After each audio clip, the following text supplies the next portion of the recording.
I've talked to you on a couple of occasions about opportunity recognition. Very, very important. I have pushed you to see opportunity recognition as based on something else cognitively. Cognitively, I look for patterns all my life. We're all wired to see what a human face looks like. So a baby looks around and all of a sudden here's this wonderful woman who's taking care of my needs, and so I recognize her face immediately. One of the first things that we learn to recognize as a pattern are two eyes and a nose and a mouth. And because we see that pattern, then we see that pattern in clouds. We see that pattern on some screen doors where people see Jesus or Mary or whatever else they see. But we see faces. We see that pattern in lots of places. So here's what I want to do. I want to do an exercise with you, and I want you to engage in the exercise, and I want you to tell me what you see, tell me what you believe is going on, okay? So we use patterns, again, to make sense of our world, and much more of your world than you probably think.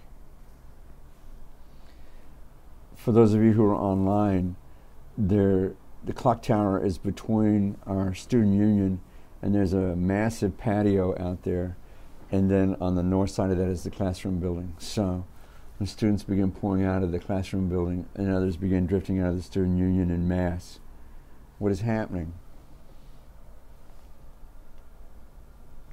Class is out. Classes are changing. Students are moving from where they've been hanging out in the student union towards classes. Students are escaping from classes in the classroom building. So all of a sudden, this huge mass of students are passing each other out in the big patio area. How many other patterns do you think of? When you see the SUV pull up next to a gas pump rather than in front of the store, and a woman gets out of her car, you have a pattern. One, she could have pulled into the store, but she didn't. She pulled back here where the gas pumps are. Therefore, according to the pattern that most of us use when we visit the convenience store, if I stop back here, I must be going to get gas. So she should be pulling out a credit card or walking in with some cash to pay for her gas. And then she should be pulling off the nozzle and choosing her gas grade and starting to put that in the car. It's a fun exercise. We do this all the time. You watch someone in the gym, and he or she is pulling off their sweats, and underneath they have workout clothes. What do you think happens next? Depending on how big a workout buff you are, you have anything from stretching to looking at the machines to see which ones are open if it's crowded. But in some form or fashion, you see this person moving to go work out. So here's a pattern, and some patterns are what we would call a script. In this script, someone who needs to talk to someone, a professional, has come in, and she's relaxed and laying down. Her face looks somewhat pensive and sad or apprehensive or concerned. And she's gesturing. We think she's probably doing therapy.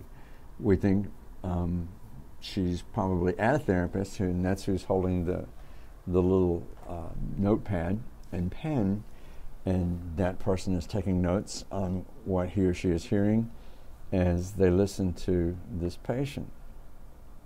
So this one's a little more complex. You exit your vehicle in a gravel parking lot at night. The lot is filled with trucks, upscale horse trailers, cattle trailers.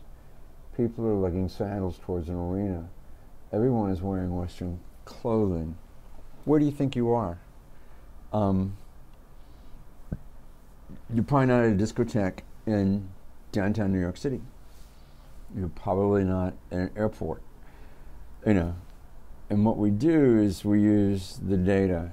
Gravel parking lot. Okay. This is a place that maybe isn't used all year or very often, so they just leave it in gravel. It's got trucks, okay. That suggests a certain kind of people. Upscale horse trailers, okay, now that narrows the field a lot. With cattle trailers, and they're lugging saddles. Am I at a rodeo? Could I possibly be at a roping show specifically? And the answer is absolutely. Maybe a general purpose rodeo with all kinds of events.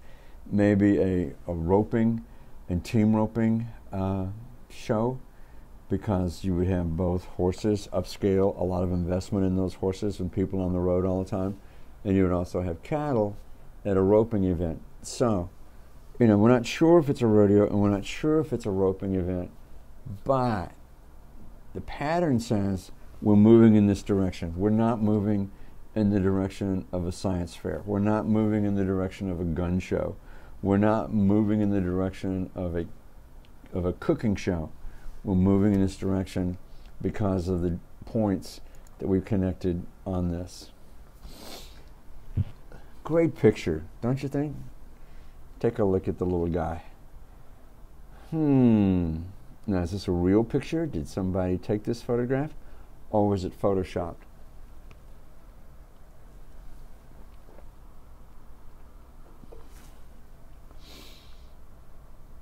I say it's photoshopped. I say it's photoshopped for two reasons. One, here's the light for all of these buildings, and see the light shining on the buildings?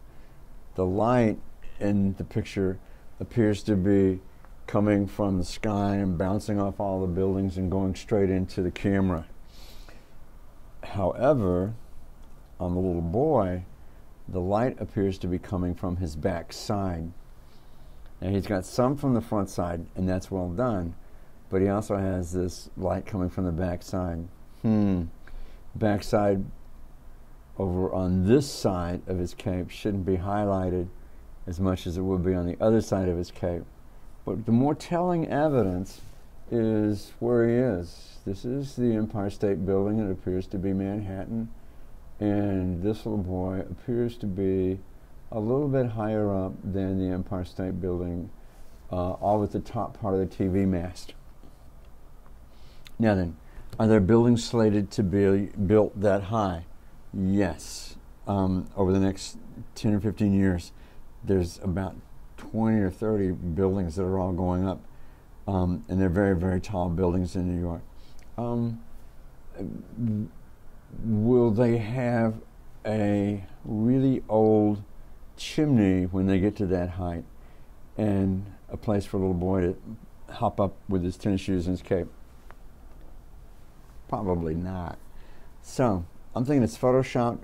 If you have other evidence about whether or not it is or not, I would be delighted to hear. It's a fun exercise. What else do we know? We build elaborate patterns to retain information.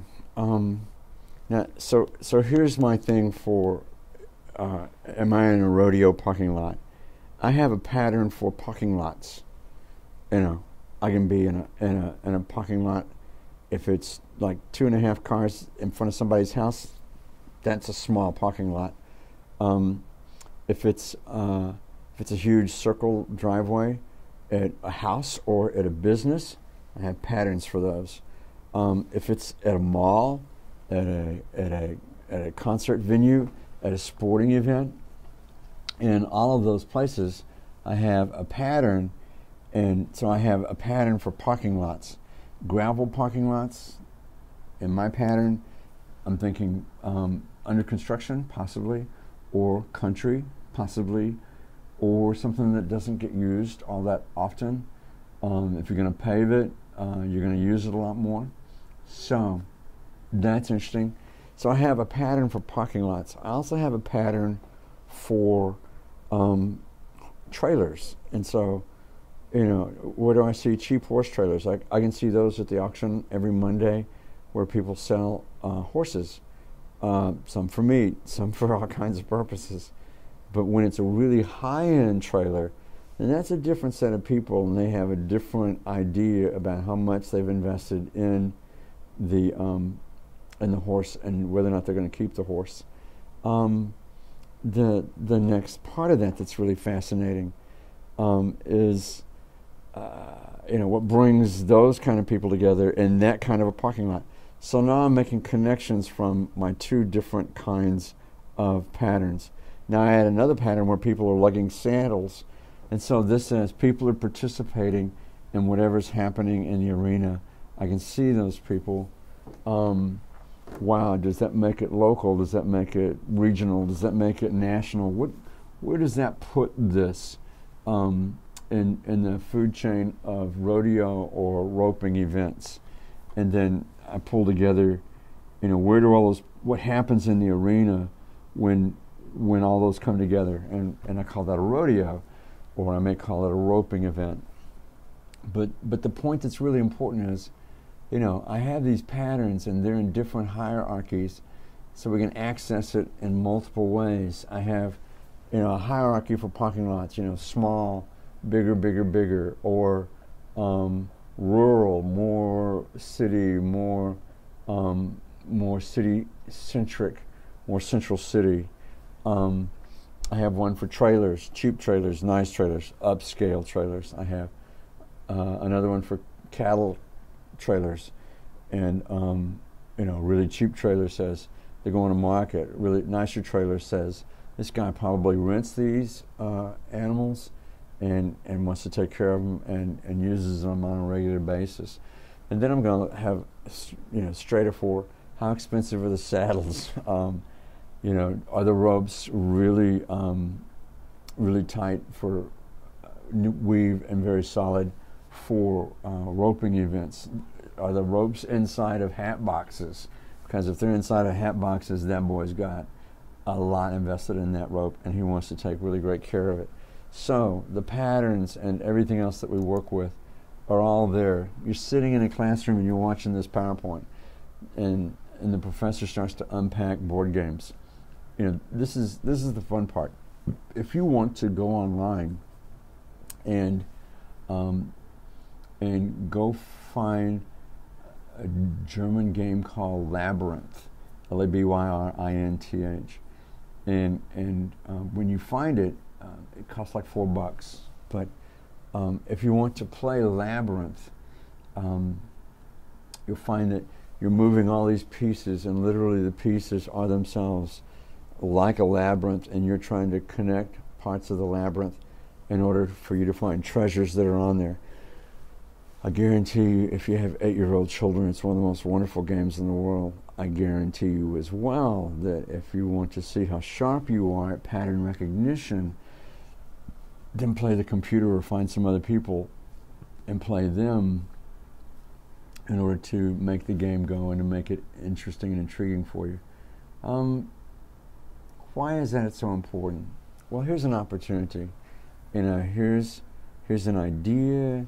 Here's a set of people.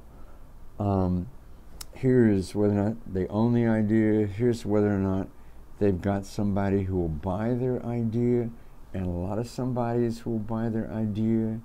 And here's a way in which we can get the idea out and market the idea and reach even more people, maybe in 4 or 5 more niches. That pattern of all of those things coming together, that's how we assess. Do you think that that is an opportunity?